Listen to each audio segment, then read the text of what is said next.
Pick up a handful of soil. At first glance, it is nothing but dust and dirt, lifeless, ordinary, forgettable. But hidden within that earth lies the foundation of our civilization, iron. It is the reason we can build cities, cross oceans, and launch rockets into the sky. From the red streaks in stone to the fire of molten steel, iron has been transformed into the titans of machinery that define our world. This is the story of how a simple element, buried deep in the soil, becomes the lifeblood of machines. A story that stretches from ancient blacksmith forges to colossal mines, blast furnaces, and the future of green steel. This is iron, from soil to giant machinery. Iron is as old as the universe. When massive stars explode in supernovae, they forge iron in their cores. That iron drifts through space, eventually becoming part of planets like Earth. The first humans to encounter iron didn't mine it, they found it falling from the sky. Meteorites rich in metallic iron landed on Earth, and ancient civilizations treated them as sacred. In Egypt, more than 5,000 years ago, jewelers shaped iron from meteorites into beads, long before they learned how to extract it from stone. But a cosmic gift couldn't sustain civilizations. The real turning point came when humans discovered that, with enough heat, they could smelt iron from earthly ore. Around 1200 BCE, the Iron Age began. The Hittites, the Assyrians, and later the Romans all mastered the art of forging iron. It was harder than bronze, sharper and more abundant. Iron swords, plows, and tools shifted the balance of power across continents. Empires rose not just on strategy or leadership, but on who could wield this new metal more effectively. For the first time in history, humanity wasn't limited by bronze. They had unlocked a resource so abundant that it could shape the destiny of nations. Iron makes up about 35% of the Earth's entire mass. Most of it is locked away in the planet's molten core, but closer to the surface, we find iron in minerals like hematite, magnetite, and taconite. From a distance, these ores look like ordinary rocks. Hematite has a rusty red color, magnetite a metallic black, taconite a dull gray. Yet hidden in each of them lies the key ingredients of our machines, buildings, and transport networks. Iron-rich regions like the Pilbara in Australia, the Carajás Mountains of Brazil, and Minnesota's Mojave Range are more than landscapes. They are the engines of global industry. Every year, billions of tons of iron ore are mined, shipped, and smelted, feeding the constant hunger of construction and manufacturing. And it all begins with mining. To extract iron on the scale required by modern society, humanity has built some of the largest machines on Earth. Open pit mines stretch for kilometers, forming massive terrestrial craters in the landscape. From above, they look like colossal steps carved into the earth. Down below, the scale is staggering. Drilling rigs bore into rock, setting up precise explosive charges that break apart ore deposits. After the blast, fleets of excavators swing into action. Their arms, some over 20 meters long, scoop up tons of rock in each motion. Then come the giants, haul trucks. These machines are so massive, their tires alone can be 4 meters tall. Each one can carry more than 400 tons of ore in a single trip. To put that in perspective, a single truckload equals the weight of two fully loaded Boeing 747 airplanes. The ore is transported to processing plants, often along railways that stretch for hundreds of kilometers. Trains several kilometers long haul the rock to the crushing facility, where it is broken down into smaller and smaller pieces.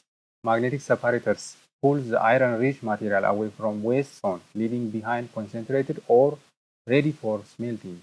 Mining is where stone begins its transformation into steel. But the real magic, the alchemy of fire, happens inside the blast furnace.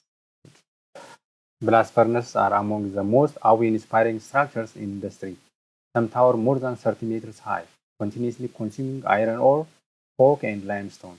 Coke, a purified form of coal, provides both heat and the carbon needed to reduce iron oxides. Limestone acts as a flux, binding with impurities and creating slag.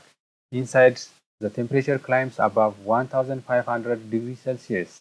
The ore reacts violently. Oxygen is stripped away, leaving molten iron that pools at the base. Workers open the furnace tap, and streams of glowing metal flow out like lava from an artificial volcano. This is pig iron, the raw product of the furnace. It is heavy, impure, and brittle. useful but not strong enough for the titans of modern industry. To unlock iron's full potential, humanity needed to invent something stronger, steel. For centuries, blacksmiths experimented with small-scale methods to turn iron into stronger alloys. The true mass production of steel didn't emerge until the 19th century. In 1856, Henry Bessemer introduced a process that changed the world. By blowing air through molten iron, excess carbon was burned away, producing strong, durable steel quickly and cheaply. For the first time in history, steel could be produced on an industrial scale. The results were immediate and transformative. Railroads spread across continents, knitting together nations. Bridges like the Brooklyn Bridge and the Eiffel Tower rose, made possible by steel strings. Skyscrapers pierced the skyline of New York and Chicago, changing the shape of cities forever. Steel became the skeleton of the modern world. And as technology advanced, so did the alloys. By adding chromium, we created stainless steel. Nickel, manganese, vanadium, each addition gave steel new properties, from resistance to rust to the ability to withstand incredible stresses. Steel isn't just a material, it is the backbone of modern engineering. Without it, there would no airplanes, no cargo ships, no power plants, no machines to mine more ore. The story of iron doesn't end in furnaces. It continues in the titans of machinery, machines that not only use steel but are built from it. Think of the container ship.